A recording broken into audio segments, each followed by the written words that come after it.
Hi guys, welcome back to my channel. It's Angela, and welcome back to hashtag Decan Walk 2023. This is the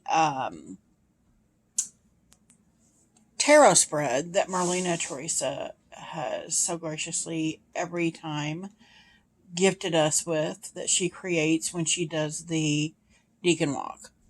So we are now in Decan Walk, or Scorpio, which is the Five of Cups in the Decan, or the tarot.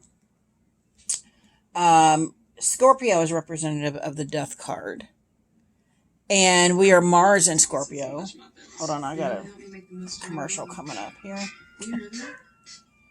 And we got a Mars in Scorpio, and Mars is representative of the Tower. And then there's a spread here that goes along with each one she does, except for the last Decan of Libra, because it was a Four of Swords and it was all about resting. And she literally took it quite literally. So she didn't do a spread or video for the last Decan of Libra. But we are now in Scorpio.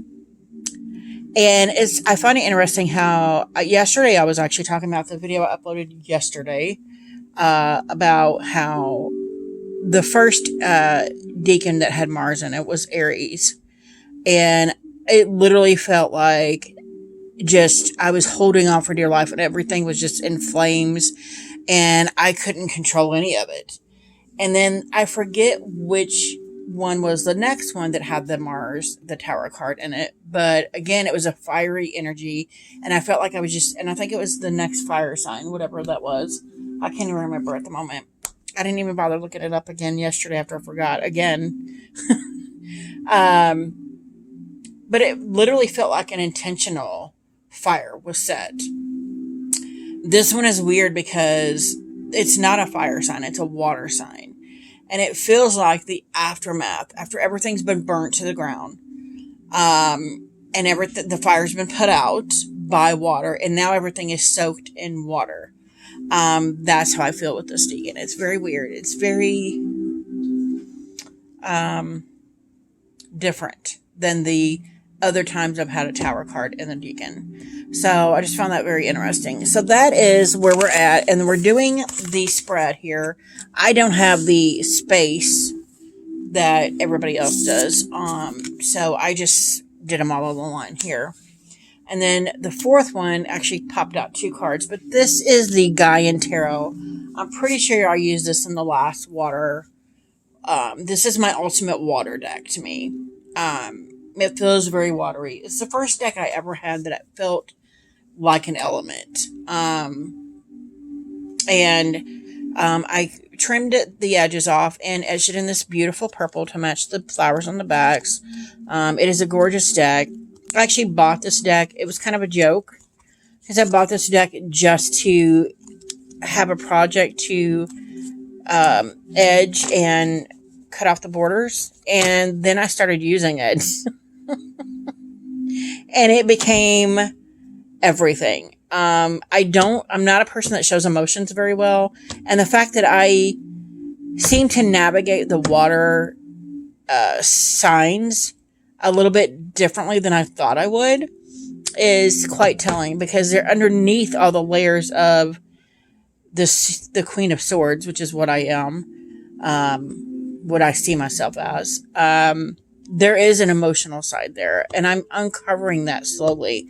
And that's what I love about this Decan walk so far, is that I'm uncovering things about myself that I did not recognize were there. And being an emotional person is one of them, because I'm not an emotional person at all. I keep very close to the vest on things. And so I just found that interesting that this water sign is kind of like, it's almost like it's saturated in emotions, the Scorpio sign. And I find it very interesting. But this is the deck I use for water, because it is my ultimate water deck. And then I have these affirmation cards. This is by A Call Pretend. They're little baby tiny cards. This is by Rockpool. And I'm actually going to pull a card now. This is the water deck. And it's just affirmations. Anything you can tell us about this spread or give us an affirmation pertaining to the Scorpio Decan 1 spread. We got one fell out. And that fell out. That's beautiful. And then it says, clarity and focus. Meditate to be in harmony and at peace with nature. I love that. So I'm going to leave that there, just off camera. I'll put the rest of the deck up, because I probably will take a picture of all these later. In a certain order. So there's 7 cards, or 7 questions for this specific one. And without further ado, because we're almost 6 minutes in, I'm going to get into it. This is what the spread looks like that Marlena Teresa did. Got her name at the bottom. It's Scorpio 1, Mars in Scorpio, 5 of Cups. It says Mars to the 4th power plus Scorpio cubed. Consider how you navigate loss of any kind in your life. Now imagine that process moving down the tower and then rising up like the scorpion or phoenix. So question 1 is motion. How does it begin? And I pulled the 7 of air. And this speaks to the Virgo in me. What I'm saying is he's got a meticulous map mapped out in his clear direction he's going. So that's, to me, motion. How does it begin? It begins with setting a direction, an intention.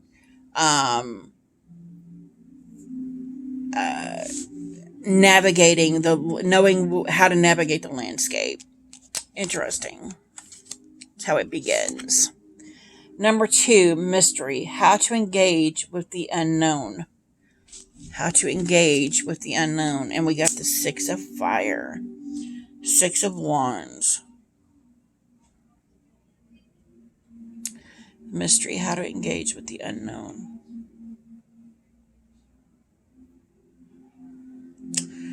I almost feel like dive in head first, but at the same time I was hearing dance like nobody's watching.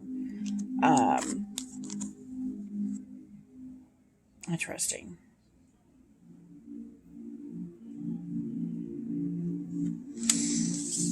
Okay, number 3, investigation.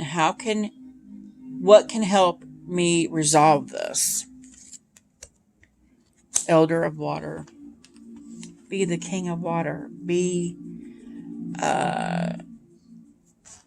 Have emotional stability. And that's what I see in the King of Cups, is having emotional stability.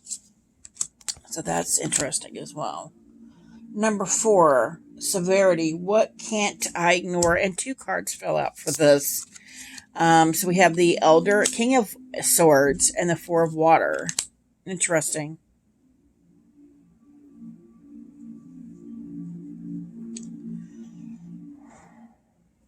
The 4 of Water is that card of, I always picture the RWS deck where he's pouting under a tree and there's a hand handing him the cup. And from the sky, like the universe is providing for him and he's not seeing it. And that is exactly the thing I can't ignore, is the thing being offered to me. Interesting. And then I see the King of Air, like the butterfly here.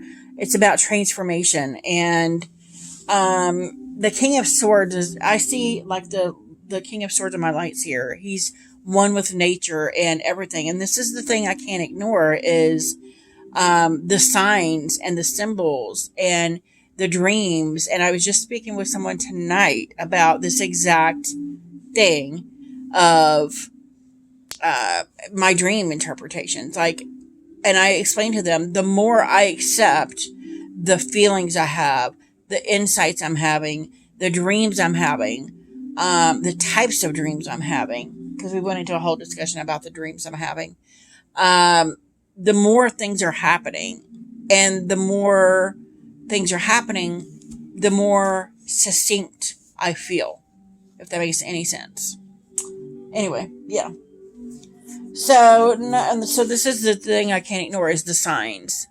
The signs of something being, something being handed to me, but the signs to show me, hey, this is being handed to you. Why aren't you just taking it?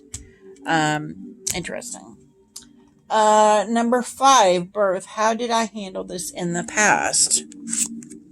And before I even pulled this card, we got the 9 of Fire, the 9 of Wands. And that's exactly it. I picture, see, she's meditating or he's meditating. All his chakras are aligned and going.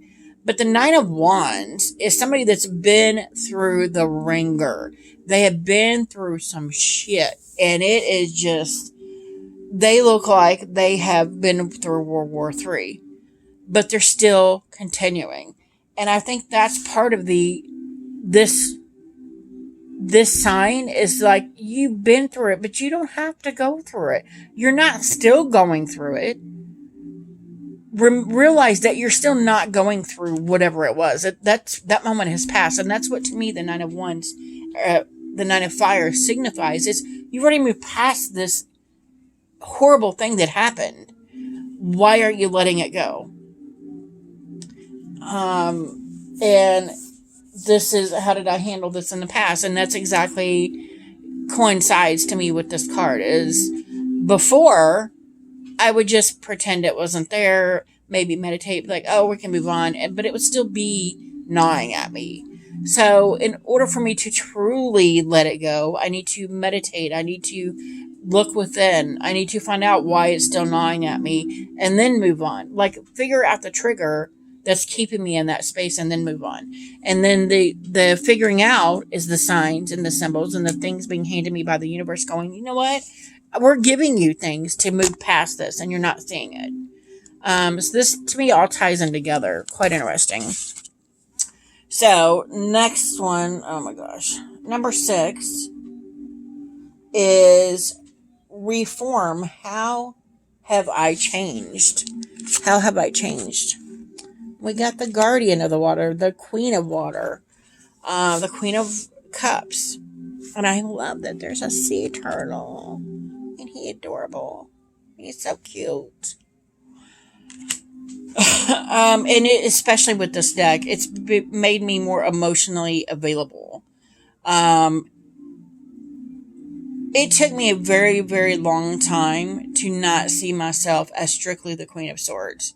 This almost overly ambitious person that keeps her heart in a cage because she's been hurt before. She's afraid to get hurt again. I'm not overly ambitious, but that's how I used to see the Queen of Swords when I first started reading tarot. And then I was like, oh, I sympathize with her because she's just being very guarded and keeping everything under wraps because she doesn't want people to see the real her. Because many times I've shown the real me and I've got laughed at or shamed for it. And I'm like, why? I'm at a point in my life now where I'm like, why? I am who I am because of da-da-da-da-da, and I survived this, and this is what, and that's one of the reasons I love the Queen of Swords in the Triumph de la Luna, because she has been through some crap. She's got bloody swords, there's flames in the background, her hair is askew, she's been through some crap, and yet she's still walking forward, she's still moving on. And that's kind of me, what you want somebody in your corner is they know what's going on. They've been in that situation. They've been there, done that. And that's the kind of person you want giving advice. That's the kind of person you want as your friend, because they're going to fight for you. They're going to be there for you. And they understand your issues because they've been through those same issues. And so I just think it's interesting that the Queen of Cups pops up here because I'm so used to being the Queen of Swords that I find it interesting that the water, the emotional side is slowly seeping in and I'm not even realizing it till it's happening. Anyway, the last one, 7, transcend my next level. Oh my God. This is the first card I pulled in this. The Teacher, the Hierophant. Oh my god, and there's a freaking blue heron in the freaking card. This is the only card I've actually read in the book, and it talks about the heron, fox, the tree, the plants he's surrounded with. It talks about everything, and that's why I love this deck. And I should probably read the book because it literally talks about everything. But this is my next level, is to be that teacher, that that Hierophant, that let people know you're not alone.